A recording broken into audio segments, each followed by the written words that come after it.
بسم اللہ الرحمن الرحیم۔ الیکشن آئیں گے گزر جائیں گے،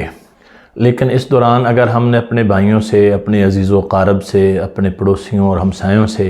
اختلافات کو بڑھا کر جنگ و جدل میں تبدیل کر لیا، نفرتوں میں، حسد اور بغض میں تبدیل کر لیا، تو اس کو مٹتے مٹتے شاید بہت وقت لگ جائے۔ اس لیے کوشش کریں اپنی جس جماعت کو آپ سپورٹ کرتے ہیں، جس کے لیے آپ ووٹ مانگتے ہیں یا آپ ووٹ دینا چاہتے ہیں، یہ آپ کی اپنی مرضی ہے، لیکن کسی دوسرے پر زور زبردستی یا اس کو کسی برے نام سے چڑھا کر، جیسا کہ ہمارے ہاں آج کل کسی کو پٹواری کہہ کر، کسی کو یوتھیا کہہ کر چڑھایا جاتا ہے اور برے برے القابات سے یاد کیا جاتا ہے۔ اسی طرح ان کے لیڈروں کو، کسی کو گنجا کہہ کے، کسی کو چور ڈاکو کہہ کر، یہ جو چیزیں ہیں یہ نفرت کو جنم دیتی ہیں۔ آپ اختلاف کریں، آپ اپنے نظریے کا اختلاف رکھیں، لیکن یہ ضرور یاد رکھیں کہ ہم مسلمان ہیں اور ہمارے آقا کریم صلی اللہ تعالیٰ علیہ وآلہ وسلم کی جو تعلیمات ہیں، قرآن حکیم نے جو ہمیں تعلیمات دیں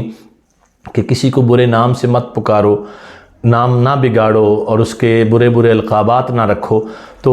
ایک اچھا مسلمان اپنے نظریے، اپنے خیالات کے طور پر جس کو چاہے سپورٹ کرے، لیکن کسی دوسرے مسلمان کی دل آزاری کا سبب نہ بنے۔ دوسری بات یہ کہ الیکشن ڈے پر ہم دیکھتے ہیں ہلڑ بازی، ڈنڈے سوٹے، حتیٰ کہ کئی جگہوں پہ فائرنگ اور مخالف کینڈیڈیٹ کے جو حمایتی ہیں ان کو ہراساں کرنا، مار پیٹ کرنا، لڑائی جھگڑا، گالم گلوچ، یہ کسی بھی طرح ایک اچھے مسلمان کی نشانی نہیں ہے۔ اچھا مسلمان وہی ہے جس کے ہاتھ، جس کی زبان، جس کے انداز و اطوار سے دوسرے مسلمان محفوظ رہیں۔